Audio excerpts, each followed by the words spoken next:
கிருஷ்ணா 31 ஸ்லோகம் பார்க்கலாம். யதா பூத பிரதக்பாவம் ஏயஸ்தம் அனுபஷ்யதி தத ஏவச்ச விஸ்தாராம் பிரம்ம சம்யத்யேதே ததா. இப்போ நம்மளுடைய பல்வேறு இச்சைகளின் இந்த காரணத்தினால தான் இந்த ஜீவாத்மா பல உடலை ஏற்குதுன்னு உண்மையில் அந்த ஆத்மாவிற்கு சொந்தமானது இல்லைன்னு எப்பயுமே ஒரு பார்க்குறதோ இல்லை அப்போ தான் அவங்க உண்மையை பார்க்குறாங்க. இந்த ஜட கருத்துடன் நம்ம வாழ்க்கை வாழும்போது சிலர் தேவராகவும் சில மனிதராகவும் பூனையாகவோ பார்க்குறோம்.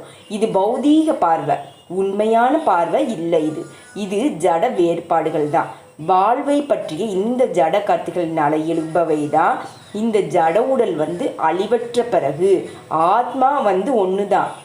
ஆன்மீக ஆத்மா இந்த ஜட இயற்கையின் தொடர்பினால பல்வேறு விதமான உடல்களை அடையுது. இதை ஒருவர் பார்க்க இயலும்போது தான் அவங்க ஆன்மீக கண்ணோட்டத்தை அடைகிறாங்க. இதே போல் மனிதரும் மிருகம் இல்லை பெரியவங்க சிறியவங்க முதல்ல வேறுபாடுகள் விடுபட்டு உணர்வினை தூய்மைப்படுத்தி ஆன்மீக அடையாளத்தினை கிருஷ்ண உணர்வில் அபிவிருத்தி செய்ய முடியும். அதன் பிறகுதான் ஒருவர் எல்லா விஷயங்களையும் பார்க்குறாங்க என்பது அடுத்த ஸ்லோகத்தில் பார்க்க போகிறோம். அநாதித்வன் நிர்குணத்வாத் பராத்மயம் ய அவ்யய சரீரஸ்தோபி கௌந்தேய நா கரோதி நா லிப்யதே. இந்த ஜட உடலில் பிறவி எடுக்கிறதுனால உயிர்வாளியும் பிறப்பாக தோன்றலாம். ஆனால் உண்மையில் உயிர்வாளி நித்தியமானவங்க, அவங்க பிறப்பற்றவங்க.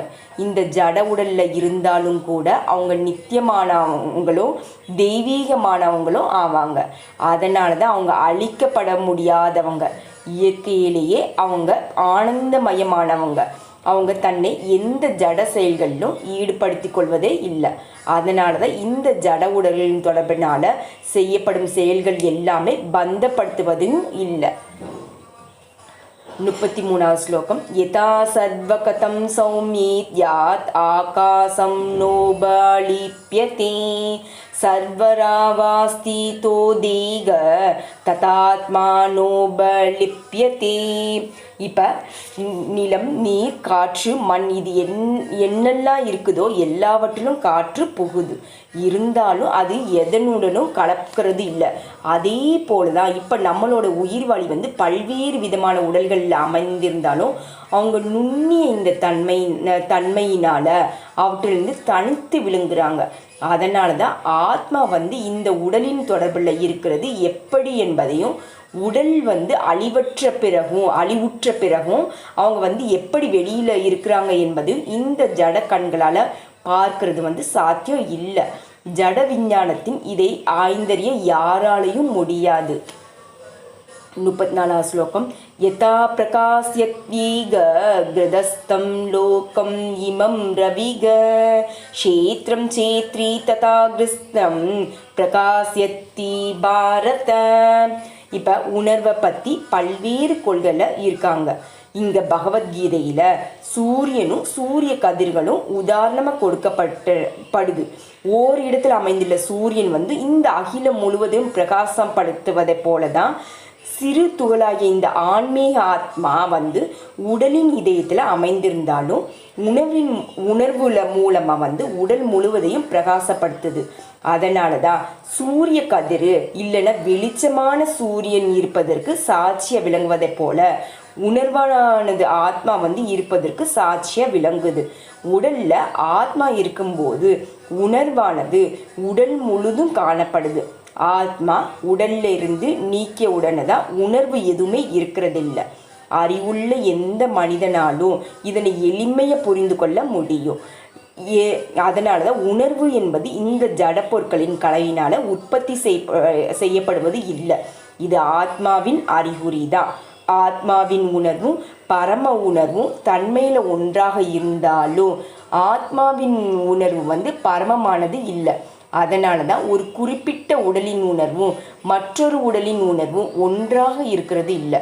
ஆனால் இந்த ஜீவாத்மாவின் நண்பனாக எல்லா உடல்களிலும் இருக்கும் இந்த பரமாத்மாதான் எல்லா உடல்களையும் உணர்கிறது. இதுதான் தனிப்பட்ட உணர்வுக்கும் பரம உணர்வுக்கும் இடையேயான அந்த வேறுபாடும் கூட. 35 ஸ்லோகம். சேத்ர சேத்ரஞோர்யேவம் அந்த்ரம் ஞான சாக்ஷுஷா பூத பிரகிருதி மோக்ஷம் ச ஏ விதுர்யாந்தி தே பரம்.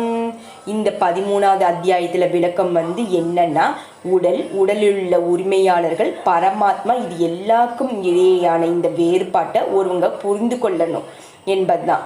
முக்திக்கான வழிமுறை ஸ்லோகங்கள் 8லிருந்து 12 வரை விளக்கப்பட்டுள்ளது. அதே போல் அங்கீகரிக்கப்படணும். அதன் பிறகுதான் உன்னத இலக்கை நோக்கி செல்லவும் முடியும்.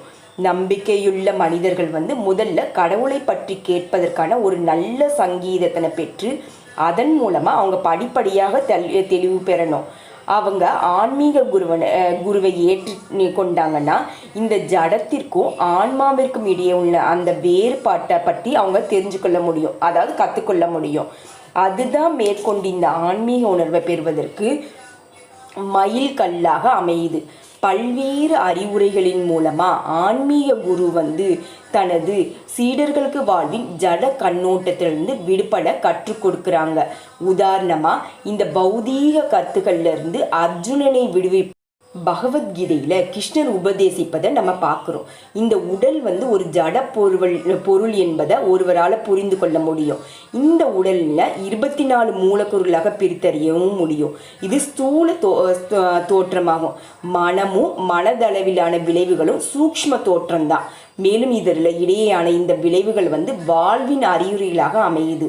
ஆனால் இதற்கு அப்பாற்பட்டு நிலையில் ஆத்மா இருக்கிறது, பரமாத்மாவும் இருக்குது. இந்த ஜட உலகமானது ஆத்மாவும் 24 மூலப்பொருட்களும் சேர்ந்த கலவையினால் இயங்குது. ஆத்மாவும் பௌதீக மூலக்கூறுகளும் இணைந்த கலவை தான் இந்த முழு ஜட தோற்றம் என்பதை பரமாத்மாவின் நிலையை யாராலும் காண முடியுதோ அவங்க ஆன்மீக உலகிற்கு மாற்றம் பெற தகுதி உடையவங்களா ஆறாங்க. இந்த விஷயந்தான் ஆழ்ந்து சிந்திப்பதற்கும் உணர்ந்து அறிவதற்குமானது. ஆன்மீக குருவின் உதவியுடன் இந்த அத்தியாயத்தினை முழுமையை புரிந்து கொள்வது ரொம்ப அவசியம். ஸ்ரீமத் பகவத்கீதையின் இயற்கை அனுபவிப்பவங்க மற்றும் உணர்வு என்னும் 13வது அத்தியாயத்திற்கான பக்தி வேதாந்த பொருளை இன்னையோட நிறைவேறுது.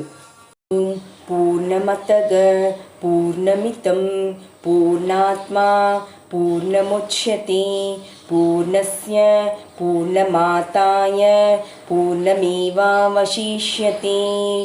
ஓம் சாந்தி சாந்தி சாந்தி. ஹரி ஓம்.